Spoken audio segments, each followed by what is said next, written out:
시청자 여러분 안녕하십니까? 계속해서 뉴스데스크 충북입니다. 민선 8기 임기가 7개월여 남았는데 김영환 충북지사가 청주의 돔구장을 추진하겠다는 뜻을 내비쳤습니다. 남은 기간 기본 구상을 마치겠다는 건데 재선에 도전하는 김 지사가 민선 9기 공약을 준비하는 게 아니냐는 관측도 나오고 있습니다. 보도에 조미애 기자입니다. 민선 8기 성과를 홍보하겠다며 김영환 지사가 마련한 기자회견입니다. 김영환 충북지사는 임기 마감을 7개월여 앞두고 최소 5천억 원이 넘게 드는 돔구장 건설 의지를 다시 한번 내비쳤습니다. 위치는 KTX역이 있는 청주시 오송읍. 야구 경기와 대형 공연까지 가능한 돔구장이 들어서면 역세권을 개발해 주변을 발전시킬 수 있고 도민들이 긍지를 느낄 것이라고 말했습니다. 저는 돔구장을 지어야 된다고 생각합니다. 그래서 그거를 어떤 방식으로, 어떤 재정으로, 어디에다가 어떻게 지어야 되는가에 대해서도 가닥을 잡아야 되겠다 생각합니다. 김 지사는 남은 기간 동안 도민 공론화를 비롯해 돔구장 건설 준비 작업을 마치겠다고 밝혔습니다. 정부 지원을 전혀 받지 않고 돔구장을 만들 수 있는 방법이 있다면서 최민호 세종시장과도 공감대를 형성했다고 말했습니다. 하지만 정작 이범석 청주시장은 너무 많은 예산이 든다며 돔구장 건설에 회의적입니다. 청주시도 충청북도와 별도로 종합 스포츠 시설에 대한 용역을 벌이고 있습니다. 이 때문에 김 지사가 사실상 민선 9기 공약으로 돔구장을 내세우는 게 아니냐는 관측도 나오고 있습니다. 실제로 김 지사는 기자회견에서 재선에 대한 바람을 드러내기도 했습니다.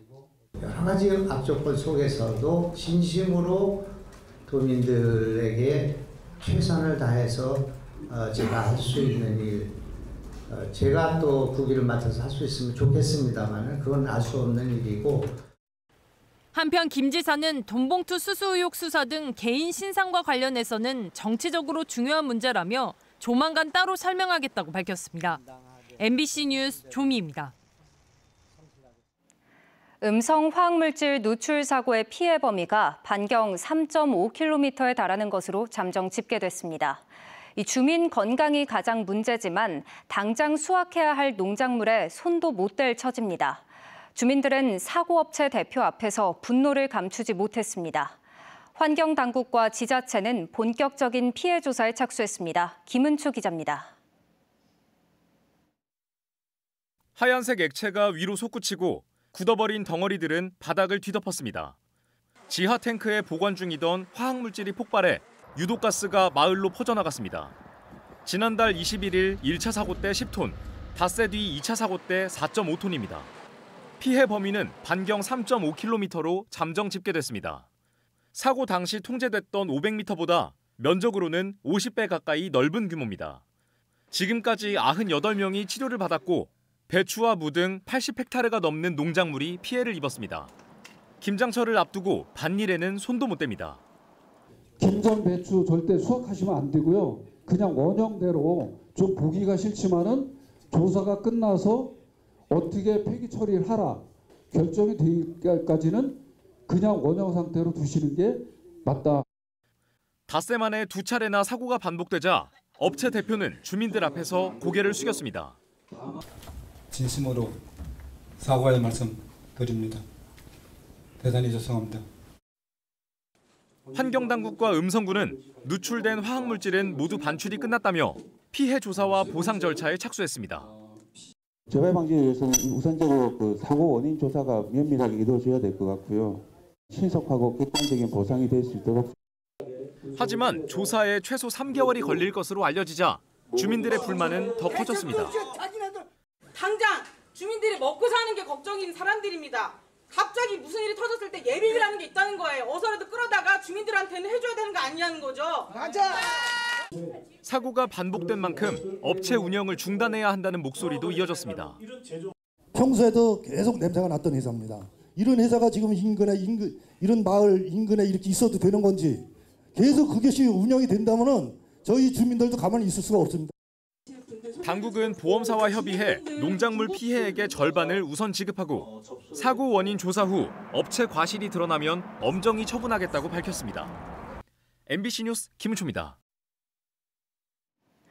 충북도의회 행정사무감사에서 공용물품 부실관리 의혹 등이 제기된 충북교육청 소속 직원이 숨진 채 발견됐습니다. 오늘 오후 1시 19분쯤 청주시 현도면 대청댐 인근에서 충북교육청 소속 6급 직원이 숨져 있는 것을 소방당국이 발견했습니다. A씨는 어제 도의회 행정사무감사에서 제기된 공용물품 부실관리 의혹 등과 관련이 있는 것으로 알려졌습니다. 충북도의회 교육위원회는 오늘 오후 도교육청에 대한 행정사무감사를 중단했습니다. 영동군 공무원을 사칭한 금융사기 사건이 발생해 영동군이 주의를 당부했습니다. 영동군은 지난 3일 물품대금 선입금을 요구하는 계약팀 직원 사칭 전화에 속아 관내 한 업체가 2천여만 원을 입금했다는 피해 사실을 공유했습니다. 이에 따라 대금 선입금 요구 전화를 받을 경우 가장 먼저 군청 해당 부서로 사실 여부를 확인할 것을 조언했습니다. 특히 최근에는 나라장터 개찰 결과가 공개되면 낙찰 업체 접근에 범행을 시도하고 있다며 추가 피해를 우려했습니다.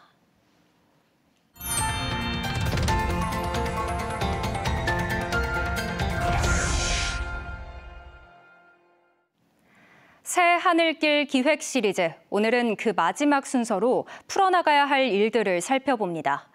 청주공항이 이용객 1000만 시대를 열기 위한 첫 고비가 바로 지금인데요. 당장 다음 달 정부 계획에 반영시켜야 할 과제가 닥쳐 있고 차세대 먹을거리를 생산해낼 비전도 새로 그려야 합니다. 보도에 이병선 기자입니다.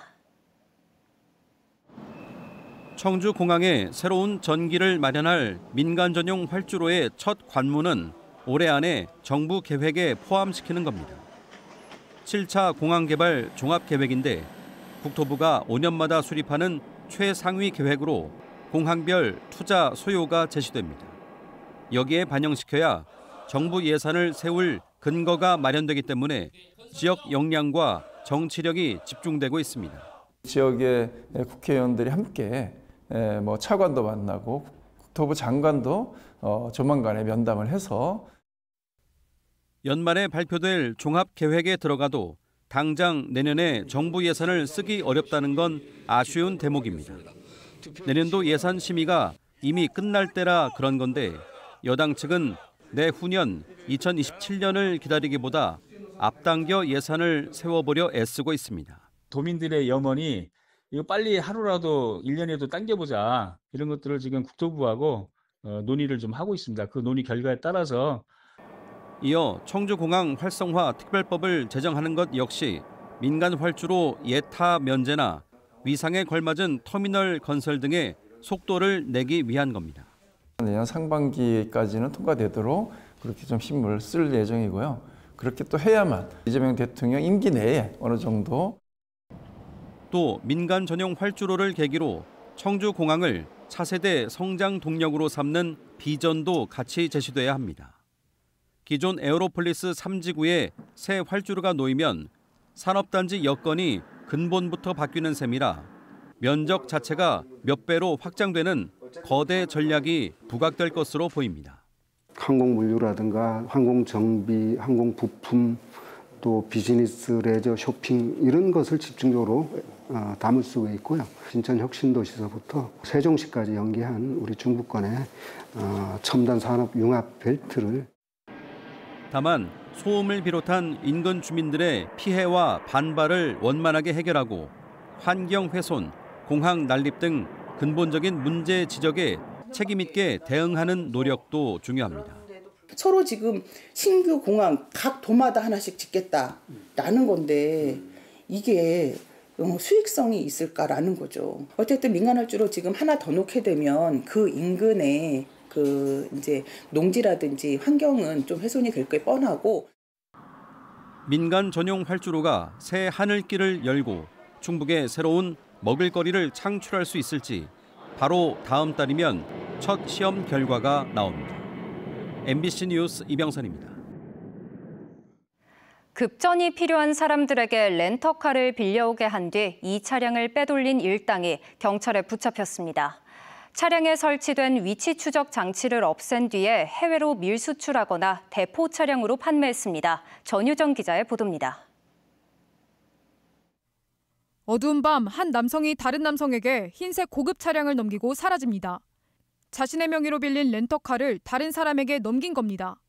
차량을 건네받은 남성은 차를 몰고 인적이 드문 곳으로 이동합니다. 이렇게 빼돌린 차량은 경기도와 충남의 창고를 거쳐 해외로 수출하는 대형 컨테이너에 실렸습니다. 고급 렌터카를 빼돌려 해외로 밀수출하는 건데 렌터카에 부착된 위치 추적 장치는 모두 부순 상태였습니다. 어플에서도 그 위성으로 쏘는 그 위치가 나오는 기능이 있거든요. 이제 GPS도 탈거하고 아예 그냥 차를 다 전파를 방해하는 그런 기계를 넣어놨던 거죠. 얘네. 이곳은 청주의 한 산업단지입니다. 이들은 심야 시간을 노려 인적이 드물고 CCTV가 없는 국도에서 전달책에게 차량을 넘겨받았습니다. 경찰에 붙잡힌 일당은 이런 방식으로 1년간 고급 렌터카와 리스 차량 61대, 43억 원어치를 빼돌렸습니다. 급전이 필요한 사람들에게 300만 원씩을 주고 평균 7천만 원이 넘는 고급 차량을 빌려오게 한 뒤 해외로 밀수출하거나 국내에 대포 차량으로 판매했습니다. 차를 빌려서 넘긴 사람들은 주로 급전이 필요한 신용불량자와 무직자들로 온라인 광고를 보고 범행에 가담했습니다. 차량을 빌린 뒤 해외 밀수출을 하기까지 평균 열흘 정도 걸렸는데 말소된 차량을 수출하는 것처럼 서류를 조작했습니다. 서류상의 차대 번호만 확인해도 쉽게 적발할 수 있었지만 그대로 통관됐습니다. 피해 차량들이 밀수출되는 과정에서 수출 서류와 해외에서 수입하는 수입 서류의 그 차대 번호가 서로 다릅니다. 그런데도 이제 아무런 절차 없이 통관되는 문제가 있었고 경찰은 사기 혐의로 총책 등 12명을 구속하고 차량을 빌린 임차인 등 36명은 불구속 상태로 검찰에 넘겼습니다. 또 인터폴과 공조해 해외로 반출된 차량의 행방을 추적하고 있습니다. MBC 뉴스 전유정입니다. 육군 제7기동군단이 오는 19일부터 26일까지 충주와 음성 지역에서 대규모 기계화 부대 실기동 훈련을 벌입니다. 전차와 장갑차 등 대규모 장비와 장병들이 참가하며 충주와 음성을 비롯해 인근 강원과 경기 지역 주요 국도와 지방도에서 훈련이 진행됩니다. 훈련에 앞서 모레부터 일부 전차와 장갑차 등이 훈련 지역으로 사전 전개합니다. 군 관계자는 교통체증과 소음 등이 발생할 수 있다면서 안전을 위해 무리하게 접근하거나 추월하지 말 것을 당부했습니다. 충북 사회복지 공동모금회가 25억 원을 들여 도내 64개 사회복지기관에 차량을 지원합니다. 모금회는 오늘 충북도청을 방문해 광복회와 한국장애인부모회 등 6개 기관에 차량을 지원하는 차량 전달식을 가졌습니다. 모금회는 도내 각 시군을 돌며 전달식을 열 예정이며 충청북도를 포함한 도내 시군에 모두 64대를 지원할 예정입니다. 이 차량은 어르신 돌봄과 장애인 이동 지원, 청소년 복지 서비스 등에 활용됩니다. 2025 괴산 김장축제가 오늘 개막해 나흘 동안 펼쳐집니다. 올해 김장축제는 세상의 모든 김치, 모닥불 파티를 주제로 전통 김장 문화의 캠핑과 모닥불 체험을 접목해 색다른 즐거움을 선사할 예정입니다. 대표 프로그램인 원스톱 김장 담그기와 드라이브스루 김장은 참가자가 1,000팀 넘게 신청하면서 조기 마감됐습니다. 장기간의 빚으로 어려운 취약계층과 소상공인의 재기를 돕기 위해 청주시와 한국자산관리공사, 신용회복위원회 등 7개 기관이 힘을 모읍니다. 이들 기관은 오늘 협약을 하고 세도약 기금 사업의 원활한 추진을 위해 제도 홍보와 현장 신청 지원, 재기 프로그램 운영 등을 지원하기로 했습니다. 뉴스를 마칩니다. 고맙습니다.